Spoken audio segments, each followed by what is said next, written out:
In today's video, we'll be taking a look at Piko's HO scale NCTD Sprinter. I will go over some key features of this model to keep this overview a little bit short. These features include an articulation point at the center, a full interior, as well as some interior lighting.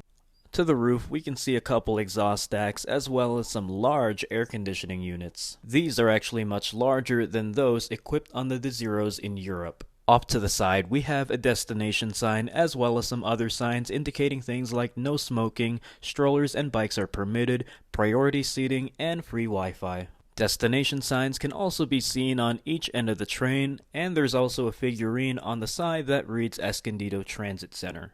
I also want to point out the deep wheel flanges on this model. They happen to be the reason as to why the model struggles to run on Code 83 track.